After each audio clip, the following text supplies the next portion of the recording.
bw'abadde abuulira munnamungi w'omuntu abadde amwegesa ebirozo Ssaabalabirizi w'ekkanisa ya Uganda Dr. Samuel Stephen Kazimba Mugalu akalaatidde abakristaayo obuteemalanga munnyona bintu bya nsi kubanga bisigala wano era tewali agenda kungula yadde n'ekimu olw'ensonga nti essaawa yonna obulamu buggwawo ate ne babireka ku nsi.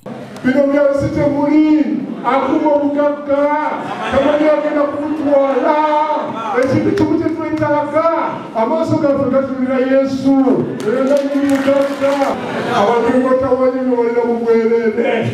Wano wasinzidde n'akuutira abaana b'omugenzi obuteeyawulayawulana bya bugagga bya mugenzi byalese wabula basse kimu era baagalane ng'abaana abooluganda ab'endeemu. Ate ng'obudde buno buli muntu agenda kufa lwakubanti okufa abantu tebafa lumu tufiira mu bitundutundu ofa mu bits kati waliwo olabanga omuntu ayambadde galubindi ng'amaaso gakitaka atandikidde mu maaso. Dr. Kazimba yennyamidde olw'abannabyabufuzi abaddukira mu basamize naddala ng'akalulu katuuse ne beerabirira ddala Katonda era bw'atyo ne yeewuunya abateeka obulamu bwabwe mu baganga. Omuntu alina n'ediguli n'agenda abakunge bange eyakuba mu bintu abamu ne babaleetera enkoko n'aga kitegeeze ensonga zo n'alitegeeza njagala abalowoozi bampaakalu enkoko ne yeewuunya omusajja omukulu alina n'ediguli akasajja akasamize ne kagamba singa budde bwa bizibu byo ebizibu bitegeeza enkoko. Emirundi mingi abantu bakola ebikuuno omuli empalana obutemu ssaako n'effutwa eri abantu bannaabwe ne beerabira nti ensi eno tekungulwa era nga buli muntu agenda nga bwe yajja. Fred Chris Kisawo yakusakidde emboozi eno ku Rabitem TV Community Report.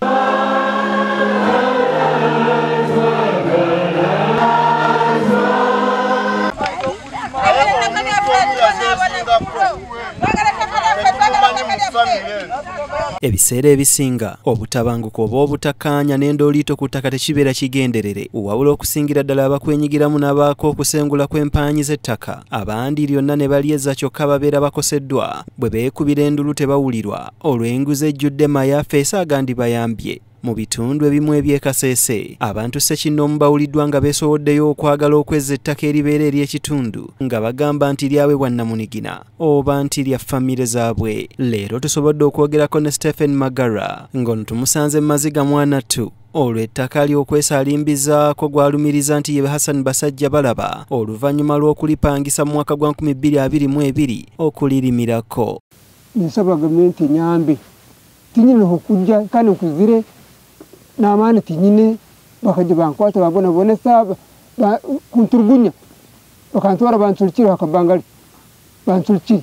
Stephen Magara agamba nti bakkiriziganya ne Hassan Basajja balaba okupangisa yiika 58 ku kakadde kamu kamu buli yiika. Hano ngo baboyina okupangisa ettaka basajja balaba mbajja kumpangisa ettaka banjizera n'abasanga omutawuno muhocha twajja twapangisa ettaka muzeyi na brother wanje na twapangisize bataye tucheka twargaye.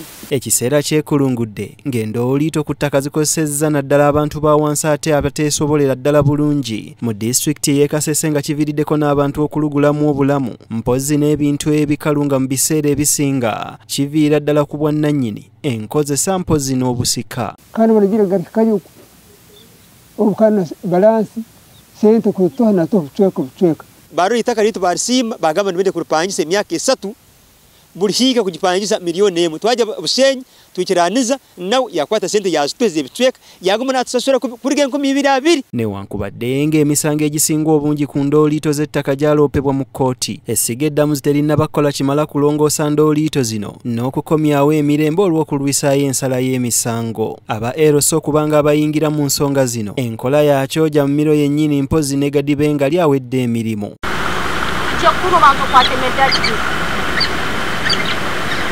Oluvannyuma lw'okulemererwa okuyambibwa abakwatibwako ab'enjawulo e Kasese, kati mwami Magara Stephen ne famire ye basaba ab'obuyinza babayambe. Tata nyiyambe ngali mukwekali tata ngawute abana ngabuleri barolya tata Museveni mukama wayinyambe Mukyala Magara kinoganyiza nti tewali wadde mmemba wa famire yateeka mukono ku ndagaano yonna nga Kale agamba nti bino byonna byaliwo nga ye mukazi wattu ali ku kitanda ekimbe kimubalambirizi. Gavumenti etuyambe etuyambe abasoma kandi etugarira itaka lyaitu kisobola itaka kugenda abaana banje batasayiningire nyewe nkaba ndi omwirwaro nduweire najja kwiza nasanga ngo batupangisize. Abaana ba Magara beeraliikirivu nga bagamba nti famire yaabwe erumbiddwa nga Kale baagala gavumenti eyingirewo amangu n'embiro ku nsonga zaabwe okubadduukirira ng'ekiwundu tekinnasamba ddagala. Nyoni imanya ng'omuntu obwoguzi mukazi waawe asiiningaho abagenzi baabo basiiningaho baniba bona basiiningaho mumanya ngu itaka mwariguza kunka nosobora kukwata oti itaka ery'abantu bona lya famire okakwata omuntu omwe aina abaana aina abakazi aina bakamwana aina batabani omuntu omwe akaguza itaka lya famire. Okusinziira ku ndagaano eyakolebwa emabegako nga nnyo omwezi ogwokusatu mu mwaka gwa 2022 eraga nti mwami Magara Stephen yali yafuna obukadde 212 okuva ew'abasajja balaba era ng'ezaali zisigaddeyo obukadde 10 ne basasulwa ng'ennaku z'omwezi nnyo omwezi ogwokusatu omwaka gwa 2022 mu mannya ga Jovia Kifunga muwala wa Magara Stephen. Wabula okusinziira ku Stephen Magara ne muwala we Jovia Kafunga obukadde 312 zaali za kupangisa yiika 58 okumala emyaka 3 nga buli yiika yali epangisibwa akakadde kamukamu. Bandu waire ndi omwirwaro nahura nibagamba ngo bapangisize abasaiza baraba kumupangisa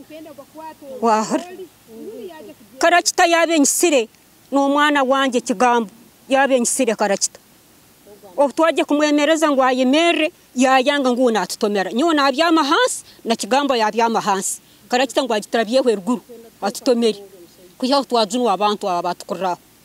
Famile ya Abdallah Kabugozani naye erina stole yemunga Abdallah Kabugozani mukyala wa Abdallah n'abaana bawe bagamba nti banjiza Fredias yabapangisaako ettaka lyabwe nga Abdallah tannaba kufa okusobola okulirimirako. Wabula bano bagamba nti Abdallah bwe yafa bw'ati mwami banjiza Fredias yeefuula era ettaka lino n'alyeza nga Kale bwe badduka mu mbuga z'amateeka bawangula omusango naye banjiza Fredias n'aliremerako. Family twenda twanjire basajja balaba baraya pangisize tumugada senteze taraguzire akapangisa kandi emyaka yehoireyo onyetegerize nogulo oti itaka abana batasayiningire nagama ngu akagura ayito abana betora sayiningire abana 8 aguma mze mu braza na ajane hayo biceka ezasigire aziremera kumala emyaka ejo itaka aguma nalokozesa. Ettaka eririko endooliito liwereza ddala hectares 140 ku kyalo Kitaluwa mu ggombola y'Eisango mu constituency ya Bukonjo West e Kasese. Kaakati bano nabo basaba gavumenti ne minisitule y'ebyettaka okubadduukirira ng'embeera yaabwe tennagayagaya. Abalemi batutwema bw'okuba batulina batusobola nga Tseimani ali omu bintu nosamba amasente agura bayayi kuja kutahireka yetu ayibohera na medali twaturagaine hikemu ntwahise miliyoni 10 kumara imyaka 3 mu sente ibintu bakoze hatkani garkayi bankwata bambona bonasi banturgunya tugira mu gavumenti bireme. Mbuufu bwe bumwe ekitundu kyekanya abakazi mu ggombola y'e Muhokya badduukidde mu kkooti enkulu oluvannyuma lw'okutunda ettaka lyabwe eri gavumenti okuva eri omusajja Ssempanja ne bannaabalala. And we are trying as much as possible to represent them and defend their interests. I wouldn't want to go too much in the evidence because it is a matter in court for fear of sub judice. But what I can say is that we are representing people who have been on land for a long time. Tumaze myaka 9 nga balisaze nga basaze omusango naye tebatuwaga judgment tuligoberera myaka 7 nga tuligobera naye tebatuwa judgment tugeze mu koti tukoze eki byonna baganye kati twagalayo obuyambi wa Museveni dara akasinga ogw'omusango akasinga bangiza tukazatora bangisa kagenda akagurananga judgment tukagaruka tukazomuka bangiza kagaruka y'ubwanyuma. Omubaka wa president e Kasese Lieutenant Joe Lusimbi akakasizza endooliito zino n'ategeeza nga gavumenti bw'erina okusitukiramu embulaga okusobola okutaakiriza n'okukomyawo emirembe e Kasese. tugezezzaako okutuukirira abemulugunyizibwako ku nsonga zino wabula batukubye ekimmooni era ne bagaana okubaako kye boogera. Mujamu tata agenda kufa ng'ali mujamu ng'aliremeramu mpaka papa tata n'atuuka kufa ng'aliremeddemu ne tumujamu tusituse olutalo kumujjamu kyampaka. Affe tukaaba sina wendaga wadde sina lugendo lw'ettaka eryo nsigaza fuzi sina taata nsigaza maama mukadogola boyo nemmanyi sikyalina njagala bazze ettaka lyange ngabo mukama nga bwe yasalamu luli nti omusango gubasinze banzirize ettaka lyange.